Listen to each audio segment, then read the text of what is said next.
My younger brother's excesses caused my parents to postpone my birthday celebration. I am 20 years old, and this happened to me when I was 14. My brother, who is roughly 6 years younger than me, was diagnosed with high-functioning autism at the age of 4, so my parents gave him additional attention. Other than that, though, he seems perfectly normal. He was just incredibly indulged and exploited that to get his way a lot. And when I say a lot, I mean almost always he had to have all I had. That implied that we had bubbles containing practically everything that we didn't share. And he would make every effort to rub it in my face if he had something I didn't. I begged my parents for 3 to 6 seconds for my 12th birthday when I was 11 years old. I was given one, but it was a lot, and I was told to give it to my brother whenever he needed it, or else I would have it taken away. Upon learning that my parents had physically taken my 3 deciseconds from me to give to my brother during one of her visits, my aunt became enraged with them for their obvious partiality. After my aunt left, they promptly returned my 3 to 6 seconds and accused me of being the reason I hadn't forced my brother to have it back. Rather, a few days later, my parents went shopping and got another 3 deciseconds as a surprise gift for my brother on a few of my birthdays as well as other people's. The fact that the celebration wasn't all about him caused my brother to raise a lot of commotion. He even went so far as to say that he was angry that he wasn't receiving any gifts or getting to blow out the candles on the cake. My parents were actually ejected from a few of those events because they attempted to support my brother in a way that would have pleased them. A lesson they learned the hard way, and as a result, other students at his school stopped extending birthday invitations to him. Birthdays were some of the few days I got to spend just being myself, because on other days, my parents had me live my life just for my younger brother. And the year before this tale happened, my parents ended up giving him more attention. During my 13th birthday, asking me to let my brother blow out my candles on my behalf because he was acting grumpy. I wanted to blow out my own candles, so I declined. Initially, they branded me a spoiled child, but my aunt stepped in and corrected them for their continued favoritism and said she'd noticed a lot how due to his autism.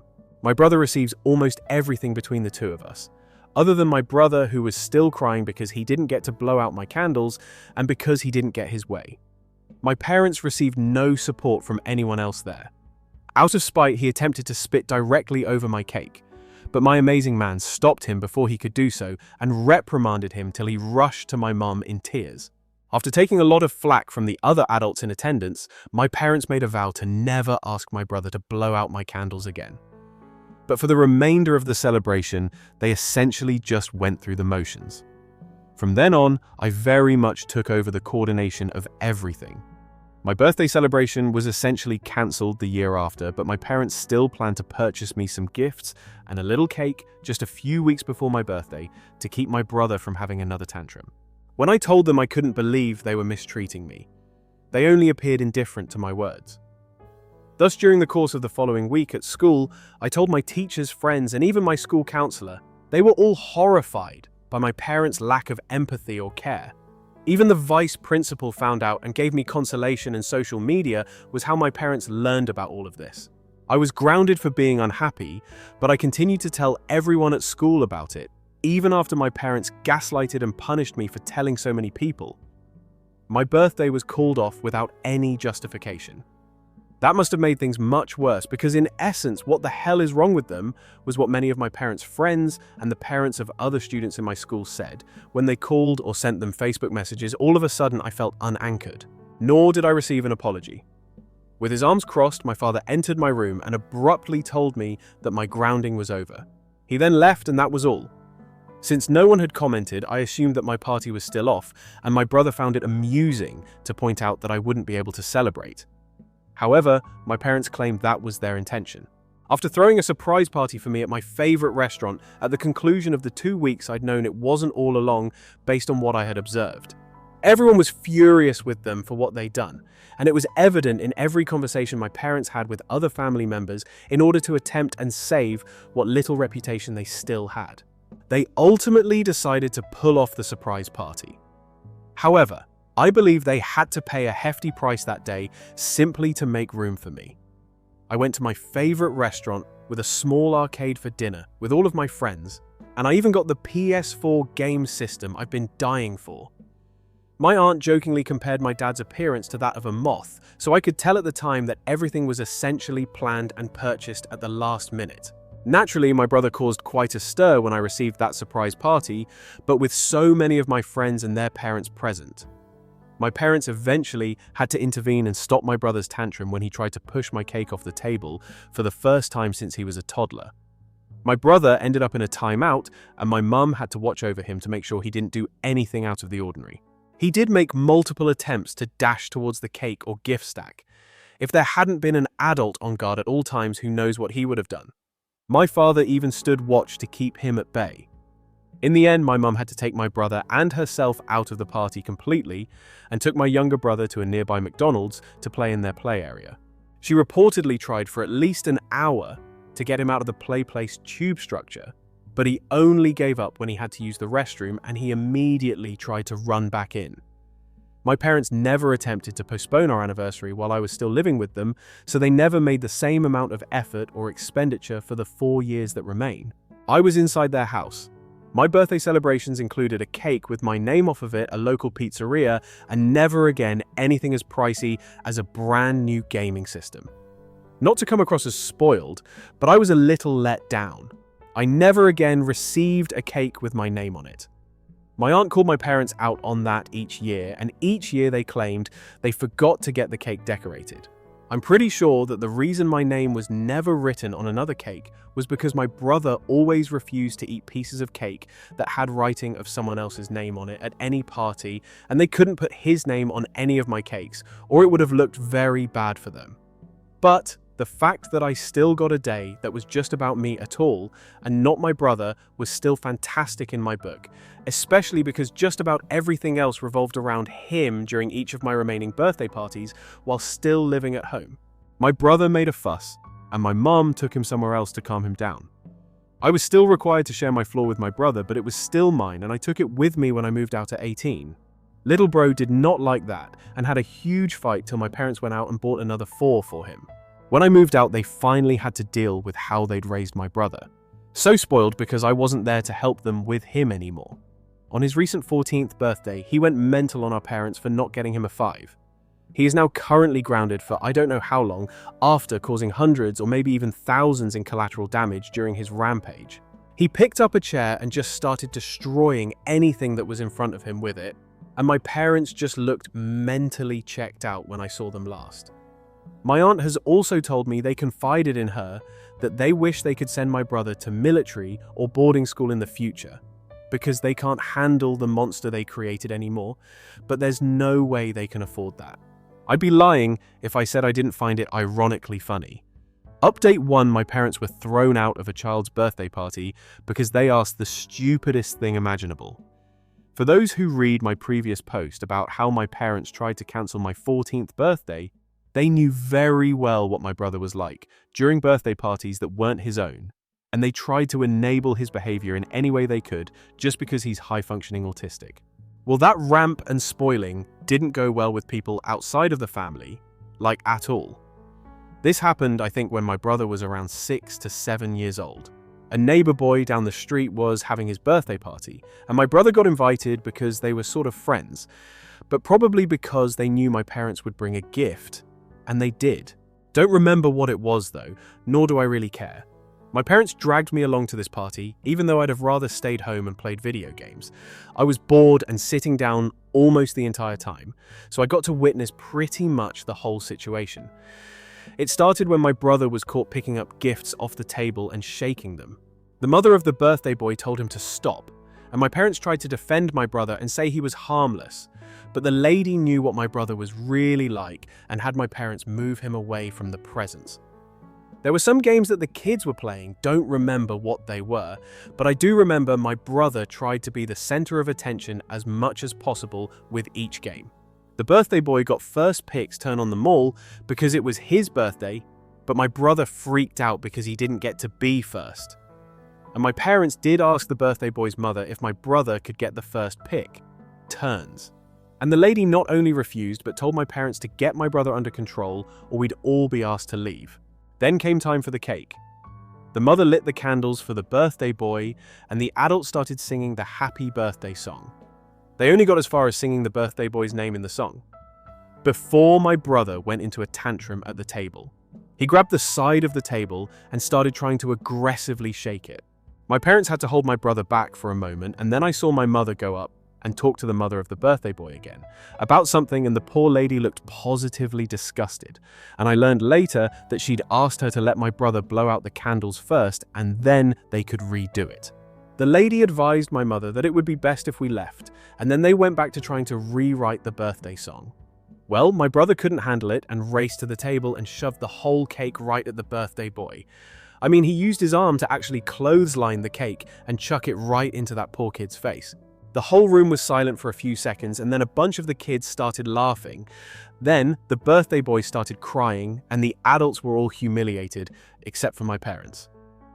My mother just started clutching my brother firmly and behaving like a Karen by saying this might have been stopped if they only let my brother blow out the candles first. The mother of the birthday child was washing up chocolate cake off her son and screaming at my parents to get out. The other kids there started crying since it had finally sunk them that now there was no cake. My mother started hauling my brother out, but he got free of her and then pushed over the table with all the presents on it. I grabbed him and held him in a headlock till my parents got him. I apologized sincerely to the mother of the birthday kid and explained I wasn't on my parents' side in the situation. Yeah, that's right, little 12-year-old me had to apologize for my own parents. My dad yelled to me to get moving or I could walk home. I promised to walk home. It was precisely a quarter of a mile away from us. I stayed to assist in tidying up my brother's mess. The woman praised me and stated my sibling was just bad, but I was a nice egg. The birthday guy had to take a shower because he was covered in cake. So someone went outside and got another cake. They cleaned up the entire mess and performed the birthday song again. The birthday boy's mother scribbled something down on a scrap of paper after the celebration. It was a written threat to contact the police accompanied by a handwritten invoice to my parents for the ruined cake. Is there a camera person present captured everything? When I sent my parents the invoice, they didn't appear to be very pleased with it. After that, they handed me the money and instructed me to return it to the woman. I did as I said I would, and that was that. That child and his family never again had anything to do with my brother or my parents. The problematic aspect, however, is that the very same scenario was almost replicated at a different birthday celebration many months later when my mother begged the parents if my brother may blow out the candles. They flatly refused, and my mother pretended to be a total Karen. My brother attempted to topple the cake. I saw him coming and stopped him. After that, we were instructed to go. My brother was never longer invited to birthday celebrations hosted by people other than family following that. Then, when I turned 13 the next year, my aunt angrily confronted my parents for trying to force me to let my brother blow out my candles. I suppose that's when my parents decided that I shouldn't have a party at all. The following year, if I couldn't share, and as prior readers are aware, that wasn't how it worked out. The mini-bike mayhem of my small brother was made possible by my parents. Update. I purchased a used mini-bike when I was 17 and used it to commute to and from a part-time job. Readers of my earlier blogs are aware of my younger brother's personality.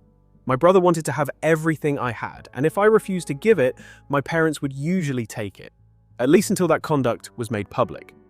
The guy my parents extra coddled because he was identified as high-functioning autistic. The attempt by my parents to postpone my 14th birthday. My brother threw some more severe tantrums once my parents stopped making me give him anything. Every time he asked for them. My parents really stocked up on plates from thrift shops as a result of my brother's tendency to find objects around the home to hurl to the ground and shatter mainly dishes. My brother was not happy when I acquired the mini bike though. He's destructive with all these things. I would never let him ride it. I was the one who had to fix his broken BMX every time. He urged my parents to get him a stunt BMX and they spent hundreds on it. As much as he loves it, he never maintains it himself or takes good care of it. It needs new brake lines, handlebars, tires, and other parts. Just gives me a call and begs me to make the fix. He never bothers to do anything more than pump up a tire. Even though my parents got him the components and have the tools. Even then, he typically seeks to get assistance from someone else. He also leaves the bike in an extremely careless manner. He left it in the neighbor's driveway and the neighbor's van ran over its handlebars. He damaged the pedals in some way, so a new set had to be installed. Though it was understandable that he was upset over the tire and damaged the rear brake line, it wasn't hard to replace, and I shouldn't have had to come over on a Saturday to fix it, when my brother is more than capable of doing it himself. It's true that I won't allow him to take my little bike on a joyride, especially given how expensive gas is these days. You can get about 60 miles per gallon on a mini bike. What now that it only travels at 40 miles per hour, even though I only commute 5 miles? My parents called me a month before my brother turned 14, pleading with me to fix the BMX. The back tire was nearly completely worn out by little brother. Despite my annoyance, I went over because they were offering to pay. It was getting close to 100 degrees, so I changed the tire and settled down with a bottle of water. That particular day, my brother stood by while I worked on the bike till I finished. Since he was wearing a helmet, I assumed he was simply getting ready to go on a bike ride. However, as soon as I turned to face the other direction, I heard my little bike start up and go on it. My little brother shot down the street like a rocket. I panicked out before I could get out of the garage, but my parents tried to downplay it.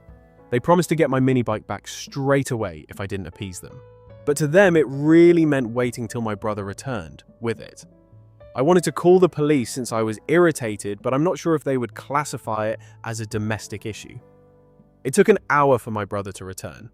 He had managed to avoid crashing, but as soon as he noticed me, he raced off once more. He rode the bike until the petrol ran out, at which point my parents had to come pick him up. It would be an understatement to say I was incensed, but my parents essentially rolled their eyes, gave me $40 and promised it would never happen again.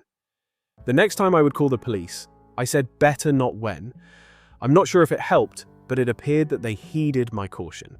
Before I could head home, I had to push my little bike to the closest gas station to fill up. I told my parents before I left that they should get my brother a mini bike if he really wants one. However, they later made a complete 180-degree turn and claimed that he wasn't ready for one because it would be too much responsibility and too risky because it would essentially be a motorcycle. They really don't want to get him one themselves. They just let him take mine for like 2 hours so he could go joyriding to God knows where, whatever. By now, I'm accustomed to their duplicity. When I visited my parents the last time, my brother was severely grounded and had gone into his room for a birthday meltdown. Just to be clear, I removed the spark plug wire from my bike before I entered the house.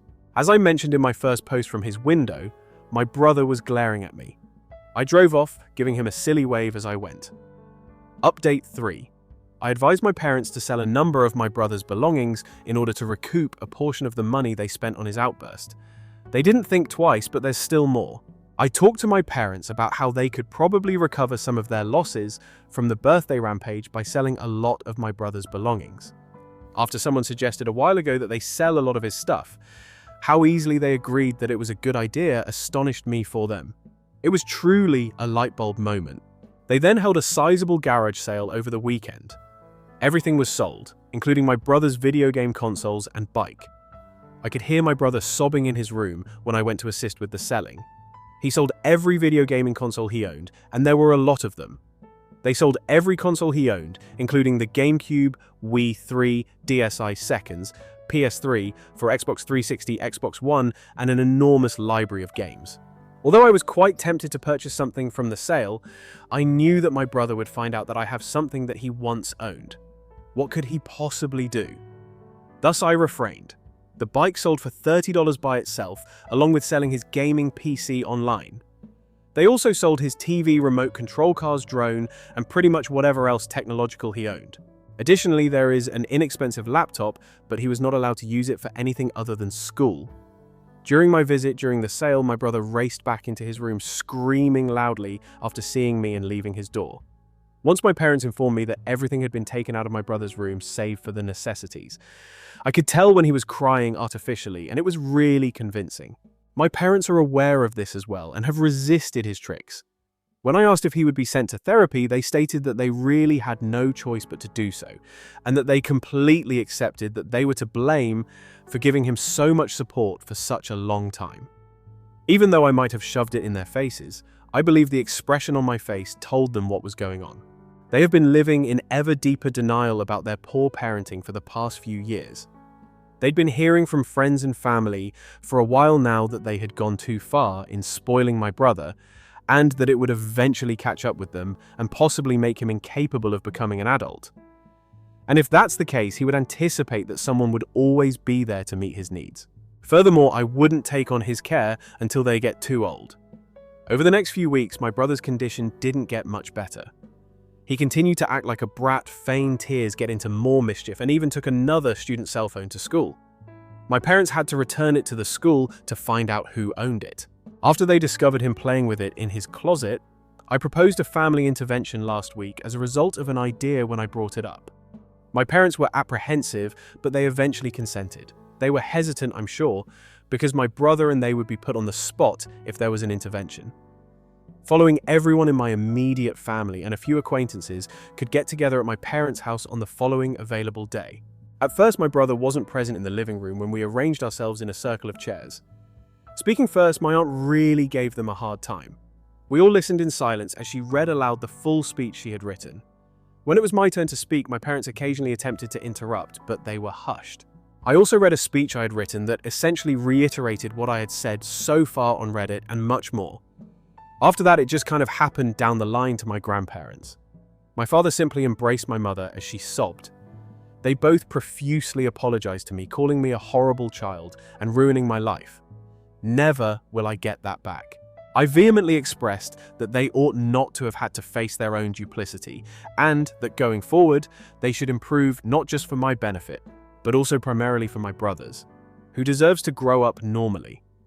My mother would feel compelled to console my brother when he was angry, so he was positioned across from my parents when he was brought into the room after them. The family quickly began to be critical of my brother.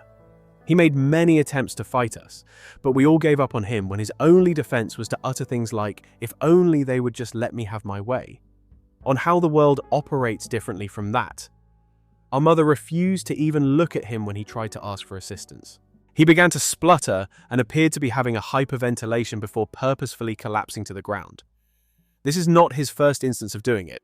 He should get up and stop milking it, my aunt advised him. He yelled at her, saying he wished we were all dead because we were all wrecking his life. My folks were appalled. Each person gave a brief explanation of their reason for being there to my brother, but he would not get up from the floor and continued to breathe heavily, giving the impression that he was having an attack. He let out a few random screams but remained in his lying position. My brother would not get up off the floor, so my parents had to physically bring him back to his room when everyone eventually started leaving. He isn't used to people not feeling sorry for him, particularly our parents. It's going to be a protracted struggle uphill. My parents had accepted my aunt's offer to help out with therapy. I hope my brother gets some help from treatment setting. What transpired with my brother's birthday rampage has been questioned by several. To put it plainly, when he didn't receive a 5, he lost it and started destroying whatever he could with a chair. This was my parents' breaking point, and they grounded him severely. Update: my spoiled brat brother now enjoys some privileges which he despises. My parents are making good and making up for years of mistreating me. Since the family intervention, they have kept my brother in check. They even said they would organize my birthday party the next year and bake my favorite cake with my name on it because my parents were having him do dishes in the kitchen. My brother did hear this. He immediately stopped what he was doing and headed to his room. Not feigned tears, just total disengagement. Every time I go, he still glares at me from his window. My brother's parents gave him some privileges for good behavior when I visited a while back, even though they essentially go against everything he wants in recognition of his good behavior. My dad took out his ancient Game Boy Color from the 90s, which was 64 years old, when my brother was offered the chance to use them. He still had most of his old games for both systems and an outdated CRT TV, but he just grumbled that they were dated and uninteresting. My father simply stated that he might get dressed, then, and resume his reading. My brother was pleading for the old 90s game consoles one night prior. He used to own a gaming PC, a number of game consoles, and a gaming chair that included Bluetooth speakers. His bed or a folding chair are now his only gaming chairs. Around the time he acquired the N64 for the first time, I stopped by to visit because my parents wanted to have me over for dinner while playing Mario 64 in his room. I got to watch my brother yelling at the old CRTV. He wasn't at all pleased, especially because he was unable to access the internet in order to look up cheat codes, walkthroughs, or tutorials for the Game Boy Color. I noticed he had at least one Donkey Kong game and a few Pokemon games. According to my dad, my brother will get an upgraded Game Boy Advance if he continues to excel at the end of the summer. However, my parents soon discovered that the Game Boy Color would require 2 AA batteries. My brother is now required to utilize a power cord for it. He does play it too. Perhaps he was lacking a way to exercise because he used to play video games with his phone in his hand so much. And my brother, who enjoys writing, no longer has a bike after our parents sold it. My brother's room now has a used exercise bike that my dad found on Facebook Marketplace on the same day. He also picked up a little boombox and a used CD player. Basically, my brother pedals. The exercise bike fiercely tunes into music that makes him feel good, and from the look on his face, he rides the bike hard, since he can't go outside unless it's to perform chores. I would refer to it as hate riding, since it resembles the expression you might anticipate seeing on the face of a resentful prisoner working out in their cell while they wait to be released and exact retribution. My parents share my concerns about this, which I had brought up to them in order to sell CDs containing my brother's favorite music from his gaming computer. My dad started burning the music himself every week. He behaved well. He would receive one of the 10 tracks on each burned CD. Since this began, he has only received one. This isn't due to poor behavior, but rather to the fact that not enough time has passed for him to receive more. My brother's actions may or may not be considered good. Simply said, he's not acting badly. Most of the time I can see it in his face rather than hear it in his voice as he grumbles at me through his window as I hop on my minibike to head home. He looks at our parents differently when they're not looking, but he still clearly resents me. He gives them a sneer as if they've ruined his life. To put it in words, though, he gives me an envious gaze as though I have everything he could ever want. The expression seems to be saying, "Wait till I'm 18. When I decided to move out of my high school apartment, I had similar feelings, but with my aunt's aid, I made sure I had plans for my future. However, my brother is presumably still considering it because he has no idea how to accomplish that in the easiest manners that children typically do. I sound like a know-it-all now. Oh dear, my brother and I have attempted to communicate, but he is not very talkative. I've been spending time with him by dropping by every few days. He's become extremely quiet, so we don't talk much, but he seems to like having someone to play with because our parents won't let us. Each time I visit, he gladly hands me a controller on Dad's old N64. We've largely been playing racing games like Mario Kart in my brother's room. When he plays, he gets fairly aggressive.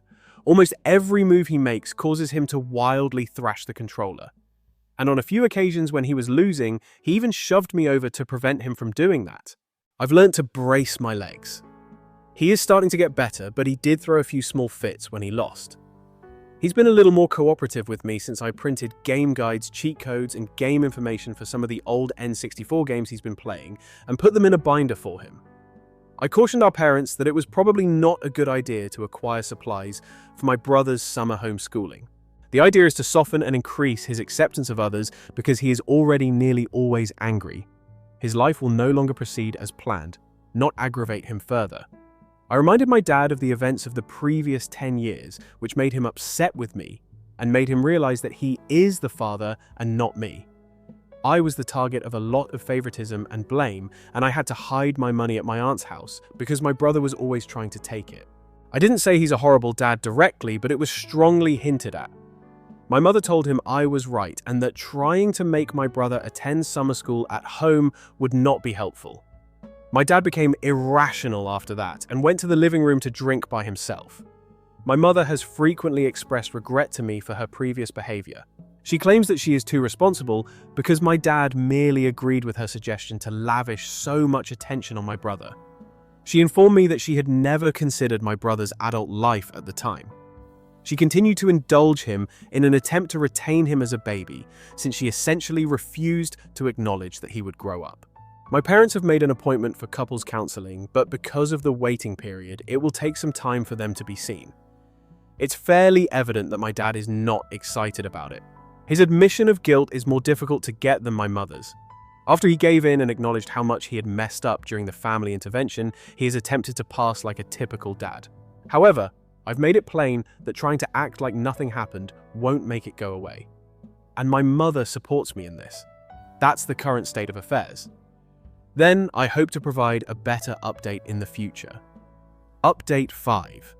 This isn't the update I was expecting. My brother was pleading with her, so my mum started surreptitiously restoring other rights to him when my dad was at work. Why? Since he is unique, my mum was unable to control my brother and began allowing him to act independently once more, even though my dad was trying to hold him responsible, and once she began giving him what he needed once more. My brother kept asking for more and more from her. My brother demanded that his mother replace some of the things they sold, calling her names, when she refused, claiming that Dad would notice my mum had purchased a used Switch with a copy of Zelda. But when she allowed him to play it covertly and allowed him to use his laptop, which was meant to be taken away and less needed for schoolwork, my brother started to act out over the course of several days. This kept happening. My mother eventually reached her breaking point when my brother started acting violently. She gave my brother the firmest face slap she could manage before going into a full mental breakdown and hurting herself. She continued injuring herself, so she ended up contacting my dad to come home early. My mum was literally beating herself when he got home in a hurry and he had to stop her. This is something she has never done before. My brother was freaking out about it and was in complete shock. My dad moved his ass raw and laid the blame on my brother when I was a child. He would spank me a few times, but later on my dad told me that he'd really cried on my brother, calling him an unappreciative brat after doing everything for him. They removed the Switch that my mother had been keeping hidden. We had to take my mum to the emergency room and then needed to be kept for a mental health assessment. She needed to be hospitalized because it was discovered that she was really stressed out and had severe anxiety. I came into a photo that my father had taken of my mother before to her being placed under a mental hold. She would rip off some of her own hair, have 2 black eyes, and a bloated face. Although my dad hinted that she had done more to herself, I failed to notice. But while they were out, my dad urged me to babysit my brother because he was worried my brother may do something crazy too. Following all that transpired, my brother was crying and huddled in his closet when I arrived. Other than a few brief apologies, he wouldn't say much to me before jolting. I ordered and had delivered his favorite pizza on my own dime. If I could have touched him at all, it's filled crust BBQ chicken. After we forced him to leave his room, we awkwardly ate dinner in silence. After that, we played Mario Kart on the N64 for a while until he started crying. He questioned me about his true character. I informed him, even though at first I was hesitant to say anything. I told him that our parents were to blame for our privileged upbringing, not him. However, as he ages, he is no longer able to hold our parents solely responsible. I added that he was angry, entitled, and a thief who needed significant counseling. He also blamed others for his own mistakes and stole from individuals. After crying for a while longer, my brother requested me to leave the room. We chatted in the living room for perhaps an hour after he finally emerged. I informed my brother about the obligations when he inquired about what it was like to be an adult. I've been working a job saving money each month for other expenses and paying for things like petrol, rent, utilities, etc. I said that he'll get there in a few short years, and he was very astonished because no one had ever explained adult life to him like this before. My sibling expressed his desire to not have to be an adult. He enjoys playing video games on his own terms, but he later acknowledged that he knew. I would point out that this was incorrect. I nodded and told him he was right. He had to have everything. So I took lemons and created lemonade any way I could. I told him how little I had compared to him growing up. Similar to how I used to hide my money at my aunt's place and how I was scared to hold on to lovely things for fear that Dad would take them away. They had a heart-to-heart conversation until we seen Dad pull in before my father entered the home. My brother quickly returned to his room. My dad looked really bad when I saw him. He appeared to have been crying and was in a terrible state. He apologized to me in tears, telling me that he couldn't believe he had been so naive to the fact that he was such a bad dad for so long. We gave each other a hug. He continued to cry. Then he told me everything that had transpired, baring his soul. He's never sobbing in my eyes. My mother still hasn't returned home after more than a week and almost 2. If I had waited this long to write about it, maybe my mother would have returned. But she's still there. Wherever she may be at the moment, my mum may have been declared a threat to herself and placed in an institution, but my dad won't discuss the situation further. If not, I believe she would have returned home by now. My brother now does the housework and has greatly calmed down. Dad delivers it to him without protest. In addition, they return the Switch his mother had purchased for him and advised him not to take anything for granted. This time around, since he would have to work for each privilege one at a time to regain them all. My brother and I spoke on the phone yesterday while my dad was still at work. He admitted that he was terrified of him, but he also mentioned that my dad hasn't even come close to hitting him since the day that his mother went insane. He acknowledged that he wished things could still be the same as they were in the past. He misses his bike, his games, and all of his gadgets. When I asked my father about the bike, he told me that while he'll purchase him another one eventually, for now, he's just too busy worrying about his mother to even consider such things. I'm not sure how to proceed at this point. Of course, I'm aware of how dysfunctional my family is and how much help they require. Although I'm beginning to feel sad for my brother, I also realize that he needs to learn this lesson in order to get on with his life. However, I disagreed with the manner in which his father spanked him. I haven't told him that, and I don't think I ever will unless he does it again, which I doubt he will, as he deeply regrets it and my brother is beginning to learn appropriate behavior. However, I'm still not sure how I feel about all of this. I expected drama, but I didn't anticipate this degree of drama and trying to encourage my family to change for the better. Story 2. The peacefulness of Christmas morning was broken by the sound of laughter and delighted squeals coming up from our driveway. My younger sister Tessa was jumping up and down next to a brand new red Volkswagen Beetle with a huge silver dish on top. I was standing at the kitchen window warming my hands with a coffee mug. When my parents gave her the keys, they smiled. Their pride was shining on their cheeks. I'm Lila, and I recognized at this point that I would always be the underdog in my family's tale. God, I'm in shock that you people did this. Through the glass, Tessa's voice could be heard.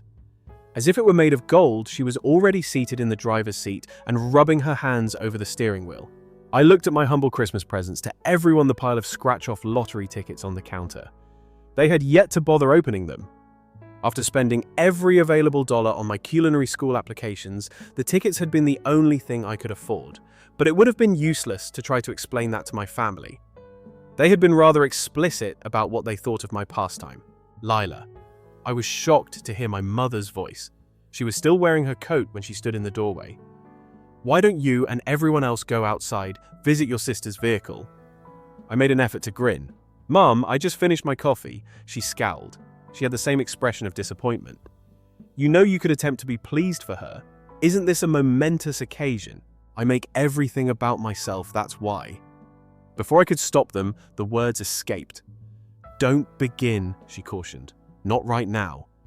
I looked through the glass as she went back outside, biting my tongue. I could see my father grinning proudly as he demonstrated how to adjust Tessa's mirrors. Even when I made the honor roll, I was never able to earn. Not after I took first place in the local culinary contest. They wouldn't pay for my education even after I was admitted to culinary school.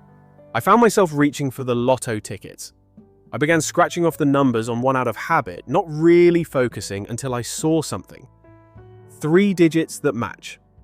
I again checked the winning combinations and my heart began to race. $50,000. With this money, I could afford culinary school, I thought, as I gazed at the ticket, my hands quivering. I could begin constructing the restaurant of my dreams. At last, I could demonstrate to everyone the value of my pastime. However, this ticket was intended to be a present. Giving cash to them and seeing them celebrate another lucky break would be the appropriate thing to do. Cash would likely go into Tessa's education fund or a family trip that I wouldn't be invited to. Outside. When Tessa gave a playful horn honk, my folks chuckled. They hadn't even realized I wasn't there. I thoroughly considered my options at the time. I put the winning ticket in my pocket after folding it. The remaining scratches are removed.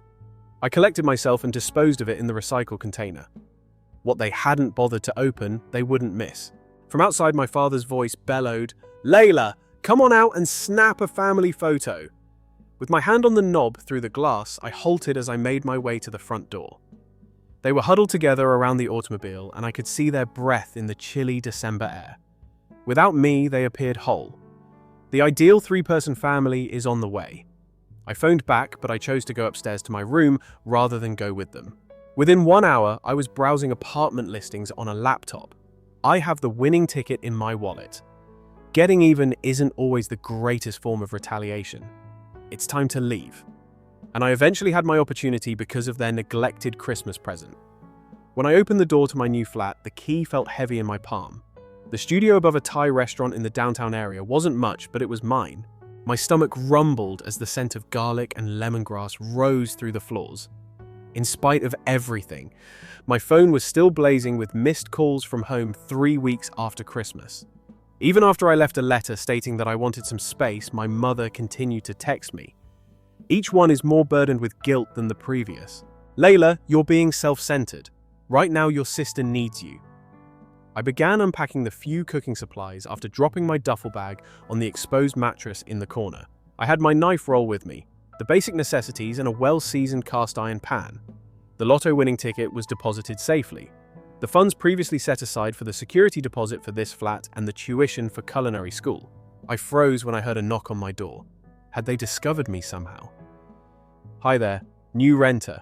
It was a strange, highly accented voice. From downstairs, I'm Marco. A tall man in chef's whites with his salt and pepper hair pulled back in a low ponytail was waiting for me as I answered the door. His jacket had his name, Chef in Charge. He pointed to my boxes and said I saw someone moving in. I wanted to say hello. Here we strive to maintain a family-like environment. I winced when I heard the word family, but his kind grin calmed me. The knife roll that was visible through my open door attracted my attention. Are you a cook? He followed my eyes and inquired. I make an effort. In fact, next month I'll be entering culinary school. His eyes glowed. I'm not joking, we don't have enough employees below. Even on a part-time basis, I could use someone who is familiar with the kitchen. My phone buzzed once more before I could reply. The name of my father appeared on the screen. Complex circumstance. Observing my look, Marco inquired. You might say that. He gave a contemplative nod. Pay attention. If you're interested, come down early tomorrow morning. Keeping your hands occupied and your knives sharp can sometimes be the best kind of treatment. I eventually listened to my father's voicemail after he departed. He spoke in a rough, angry tone. In addition to Tessa's declining grades, your mother is angry. You've made the decision to mature and return home regardless of the argument you're attempting to make. I opened my laptop and erased the message.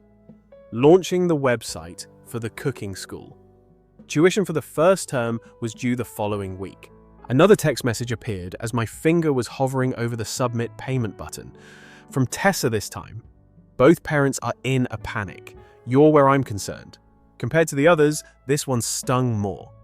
Even if Tessa and I didn't get along, she wasn't to blame for our parents' actions. But I couldn't take the chance of giving her the truth. She was never able to hide anything from our parents. I'm secure. I returned the type. I just need a little time. I was in Marco's kitchen the following morning, slicing vegetables with more attention than was required. It was a calming motion with rhythm. Known. Marco was my co-worker, occasionally giving technique advice. He saw me adjusting the heat beneath a boiling sauce and said, "You have good instincts, but you're upset. Your cooking reflects that. What's wrong with that?" He gave a shrug. It depends on how you use it. Passion may be fueled or destroyed by anger. The control makes a difference. In my pocket, my phone buzzed. My mum texted me again. I choose to disregard it. Those who have harmed us. Marco kept using a spoon to test the sauce.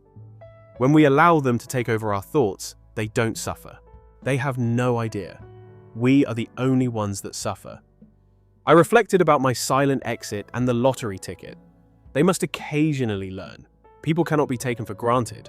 Maybe he gave the spoon to me. But be careful that your desire for vengeance doesn't become your motivation. Try this. What is absent? I tasted the sauce, taking into account the addition of salt and maybe some acid. He grinned. That's right. Strikes a balance in both life and cookery. A server burst in as the kitchen door opened. A woman is out front asking about you, chef. Lila. Claims to be her mother. Through the kitchen window, my heart halted. She was looking about the dining room as I could see. Like a shadow, Tessa followed her. Marco gave me a curious glance. Silently, he whispered, "Back door through the alley. But keep in mind that you can't run indefinitely. You must eventually take a firm stance and serve the food you have cooked." I've already untied my apron and nodded. Running away wasn't the true challenge. It was in deciding when to fight and remain. After 3 months of culinary school, I felt like I was finally settling in. I hardly had time to worry about my family because I had to work afternoon shifts at Marco's restaurant, attend morning classes, and spend late nights designing my own future kitchen. That should have been my first clue that things were about to blow up in my face. Amelia entered Marco's kitchen as I was getting ready to serve supper. My high school culinary club buddy is now a rising star chef at one of the best restaurants in the city. Her flawlessly maintained hair, gleaming teeth, and that grin that never quite reached her eyes were all just as I recalled. She leaned on the prep table and muttered, "Lila Hawkins.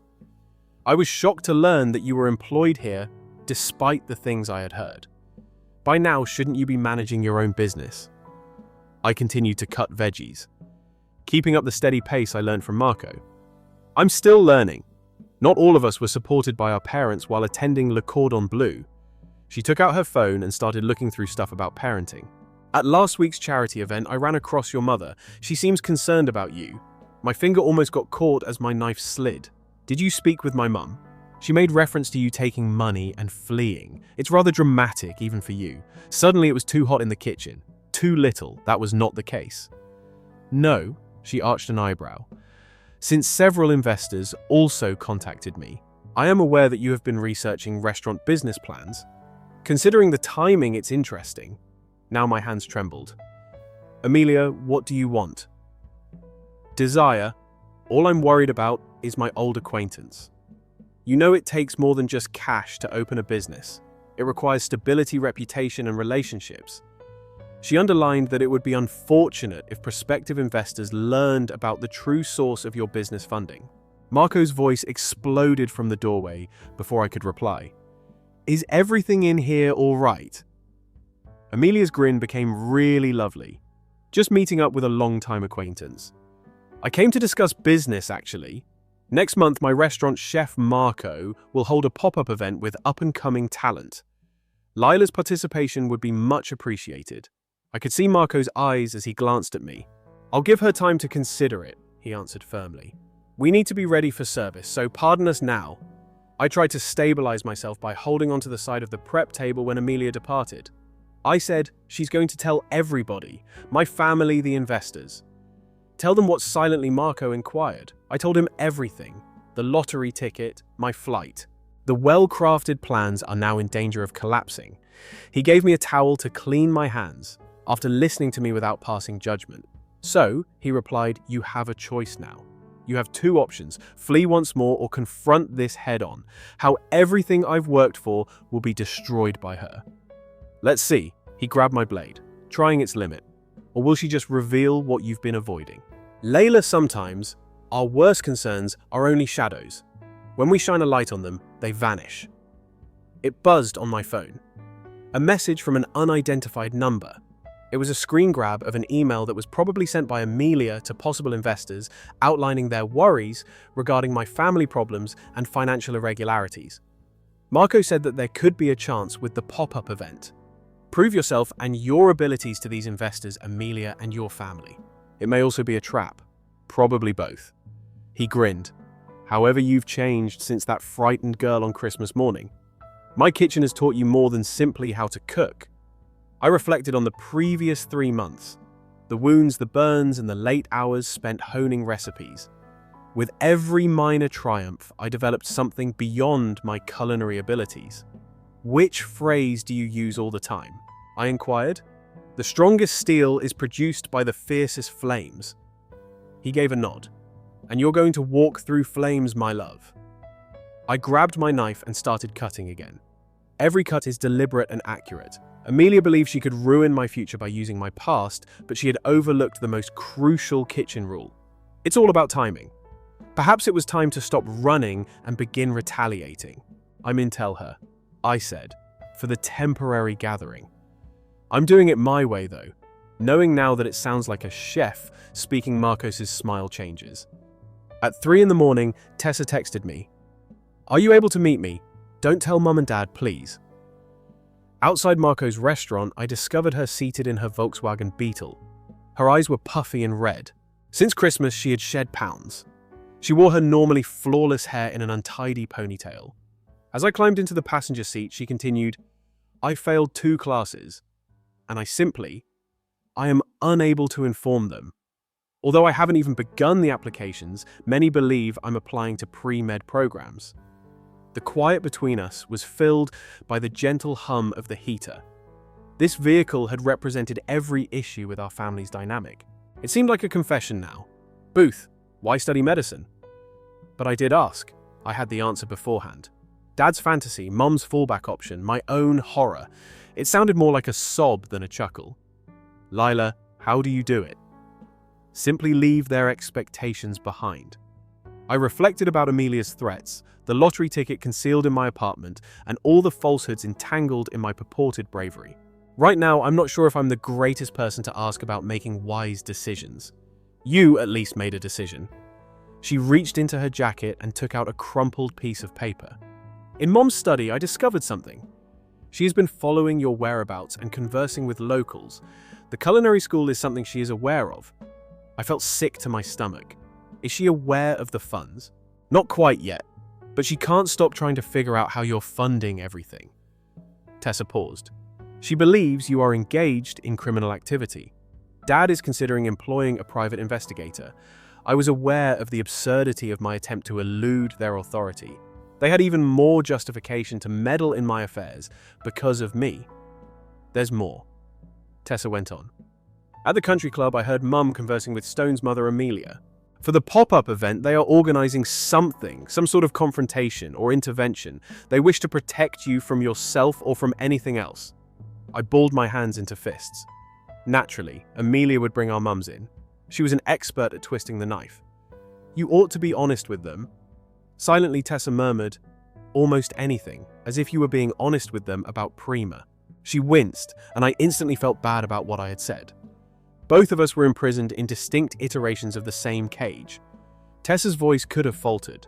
"Perhaps we might support one another. You could help me think out how to notify them about changing my major, and I could attend your pop-up event and meddle with my mother. To what end taking pictures?" She showed me a collection of gorgeous food images on her phone. "I've been rehearsing in local eateries. In fact, that's how I discovered your workplace." The pictures were stunning. Experimenting with shadow and light, capturing each dish's flavor. Their strict, meticulous attitude to everything was nothing like our mother's. We find these amazing. Really, since I sometimes believe I'm simply being egotistical and foolish, sacrificing a legitimate employment to pursue your passion. I was done. Yes, I am aware of that emotion. We were swept over by a vehicle that sped past its headlights. I briefly had the impression that we were 2 sisters fleeing the same shadows in separate ways. "I have 3 hours to get to the restaurant," I said. "Do you want to enter? You might learn some plating methods from me. Provide you with an intriguing subject for your photos." Her grin was genuine. She didn't use the ideal one for her parents. That would be nice. I noticed a change as soon as we entered Marco's kitchen. My quest for vengeance has evolved beyond just disproving my parents. It has to do with ending a cycle, about making room for Tessa and me to be different from what our parents wanted us to be. I had to make it through Amelia's pop-up event first, though. The stakes were bigger than ever now that we knew our mothers were engaged. My future was no longer the only consideration here. Tessa's was also at issue. "Hello," I gave her an apron and stated that. "Do you want to know how to prepare your mother's favorite dessert? I have some suggestions on how to make it better." Tessa smiled mischievously. "That seems like a good chance for a picture." 3 days before the pop-up event, things began to go wrong. As I was finishing up my menu in Marco's kitchen, Tessa stormed in the back door holding her phone. She threw the screen at me and said, "You must see this." Amelia's Instagram post included a gorgeously presented dish that bore a striking resemblance to my signature recipe, which I had been honing for months. A preview of our next showcase was included in the caption. "The greatest inventions can occasionally be found in unlikely locations." I wiped my trembling hands on my apron. She has observed me. She has been receiving information from someone, but that's not all. "Tessa, go to another post by swiping." In the backdrop of one shot are a number of pictures taken at a private investor meeting at Amelia's restaurant. My mother was seated at the table talking animatedly, and I could see her. The cutting board clattered against the knife I was holding. She works alongside her mother. Yesterday I heard them. Mom has been informing possible investors about your erratic conduct and dubious financial situation. They are attempting to ensure that no one supports your ambitions to open a restaurant. Marco showed up next to us. He had a somber countenance. Just now the health inspector called. A person complained about our kitchen on several occasions. They will arrive just before your major prep day tomorrow. It was no accident that the time was right. Amelia was really skilled at hurting me, taking advantage of my own mother. I clutched the edge of the prep table as the room began to spin. This is not something I can accomplish, I muttered. They could be correct. I could be in over my head right now. Tessa spoke firmly. It is just what they want you to believe. But take a look at this. She showed me pictures she had shot during our late-night cooking sessions by pulling up her camera roll. The photographs were breathtaking, showcasing not just the cuisine, but also the love and imagination that went into each dish. Lila, this is who you are. Not their falsehoods, not their deceit. As he often did when he was making a point, this Marco picked up my dropped knife and tested its edge. What distinguishes a great chef from a decent one? Not skill, not even imagination. When everything goes wrong, that's what they do. Make a better recipe though, because she took mine. He gave the knife to me.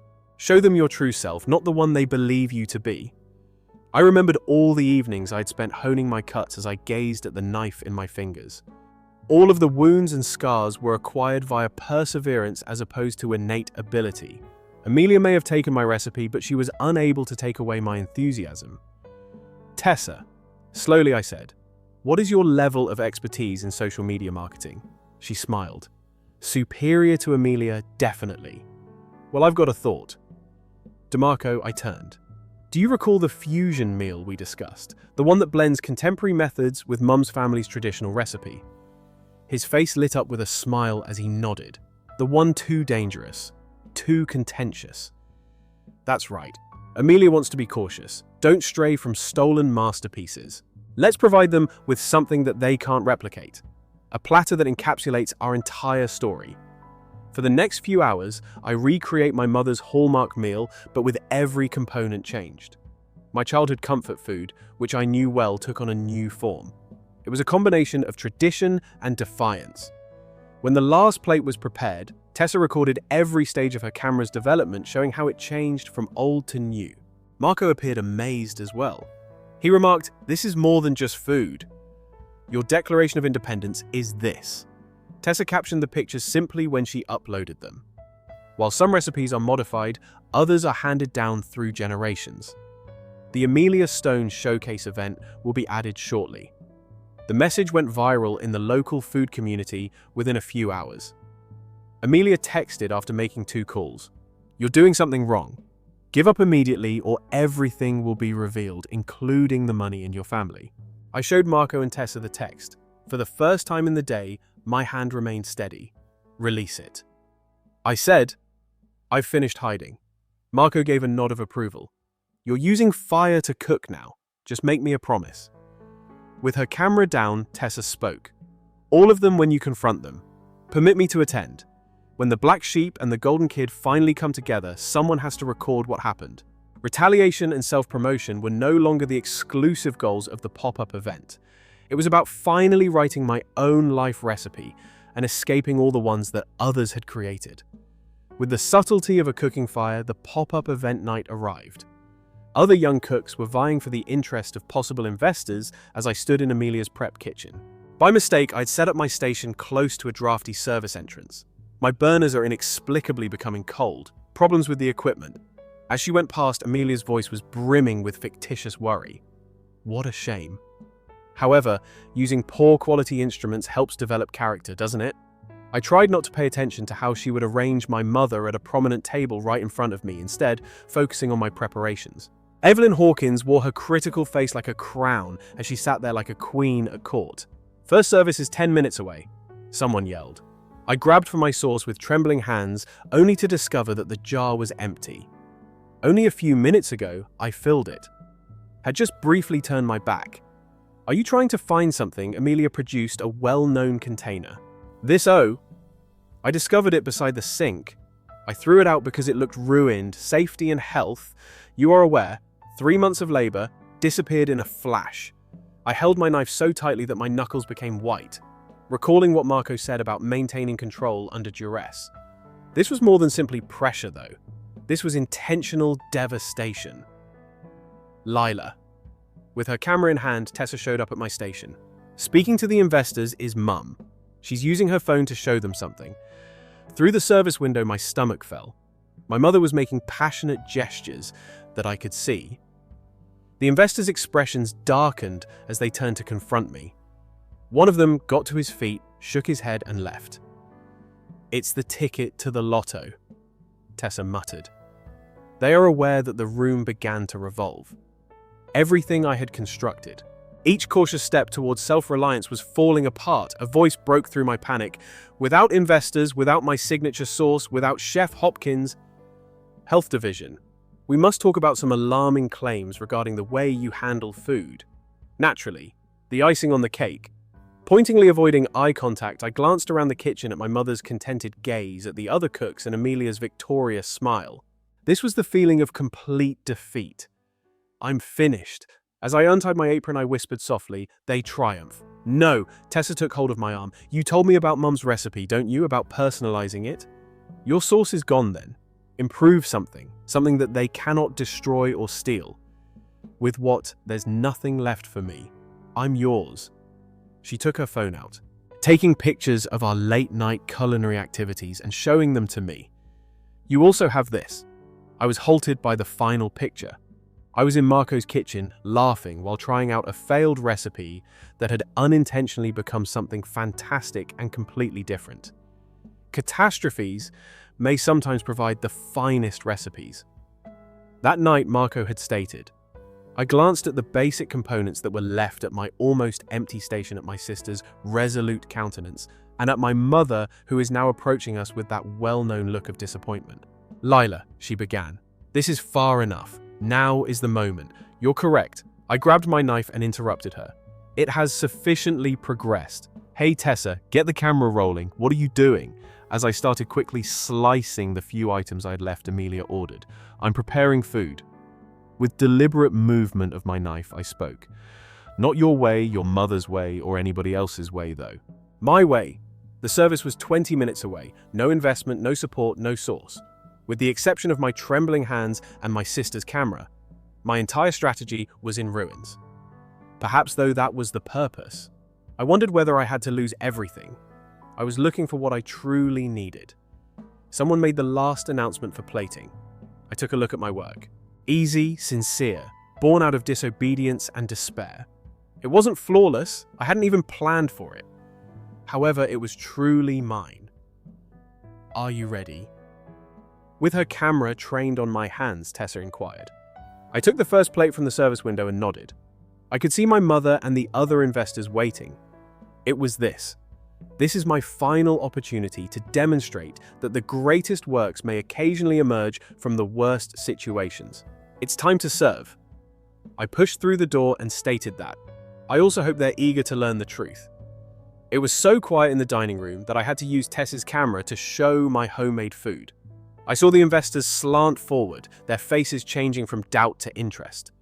My mother's hands showed her anxiety by twisting her napkin under the table, but her face stayed deliberately expressionless.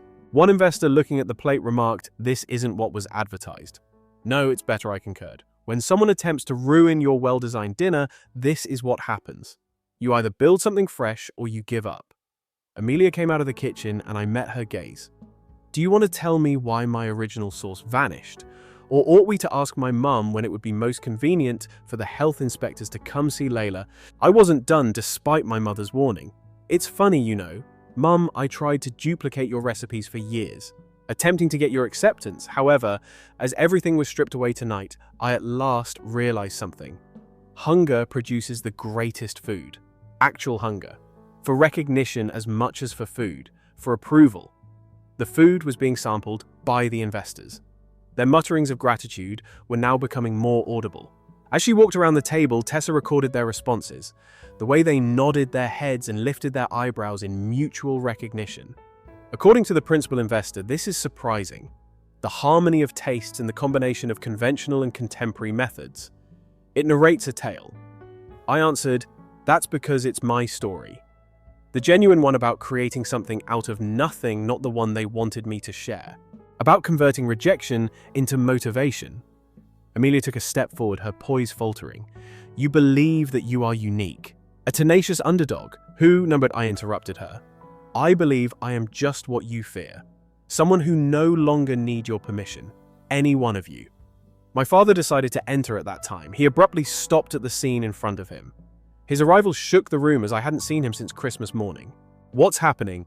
He made a demand. The principal investor stated that if your daughter is interested, she will soon get an offer of support for her restaurant idea. My father's expression changed from one of bewilderment to something I had never seen him do before. Recognition, perhaps, or remorse. Silently, he said the lottery ticket. "How did you do all of this?" "The one you got us for Christmas, isn't it?" "The one you didn't even bother opening?" I made the correction. "Indeed." My mum got up suddenly.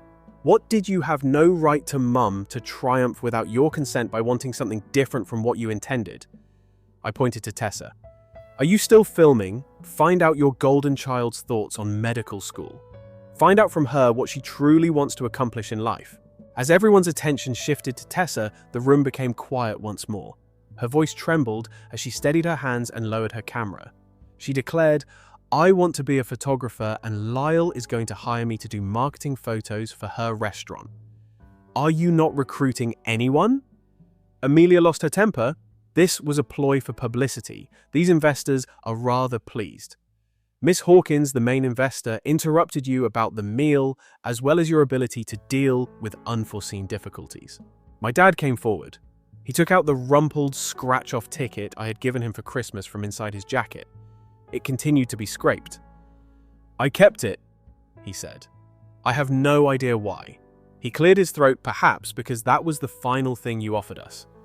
If it's all right with you, I'd want to scratch it now. I would like to invest money in your restaurant regardless of its value." "Roger." Despite my mother's objections, he raised his hand. "Evelyn, no.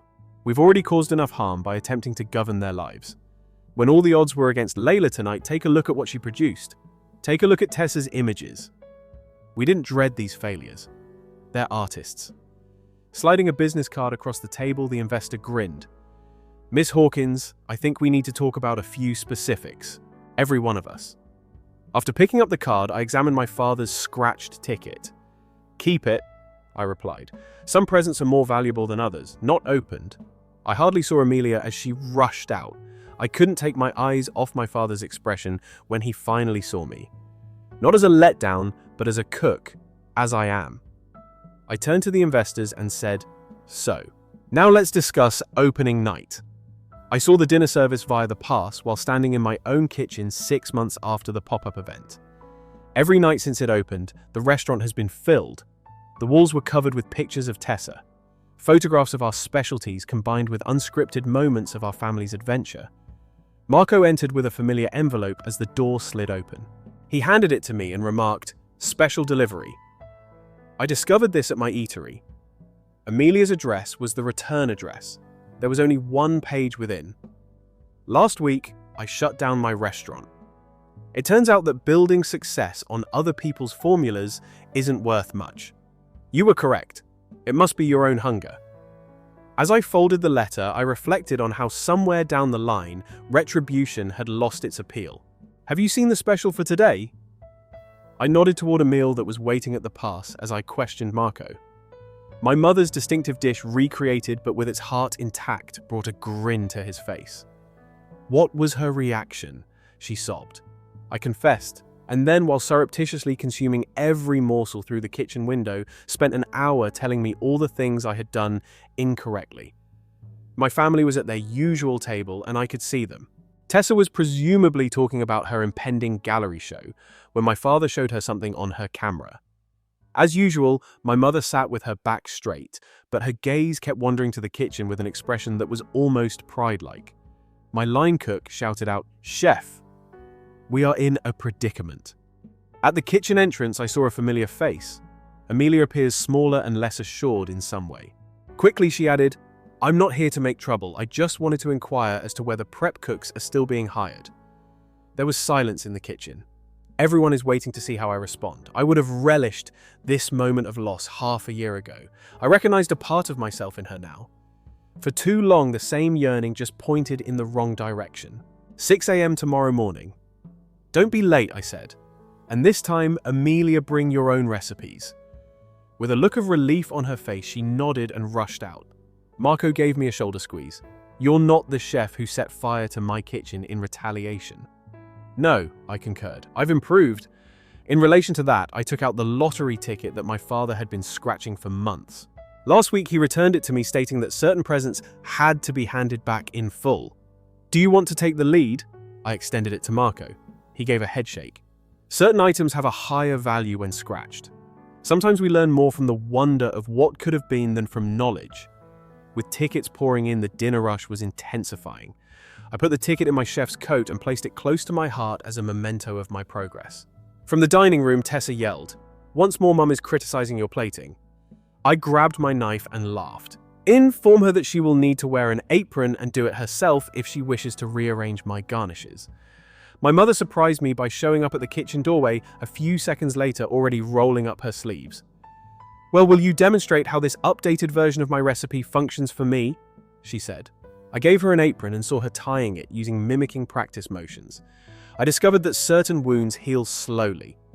However, they do recover, particularly when time, truth, and a dash of forgiveness are added. I cleared my station and responded, "Okay, Mum. Allow me to demonstrate how hunger enhances the flavor of everything." A cacophony of sizzling pots, clicking dishes, and calling tickets filled the kitchen as it hummed around us. My family, my rules, and my restaurant. The one I had created and the one I was born into. Perfectly my, yet not flawless. An oven scratch ticket in my chef's coat also served as a reminder that sometimes the greatest retaliation isn't providing cold food. It involves educating your adversaries how to prepare meals for themselves and welcoming them to a cozy table.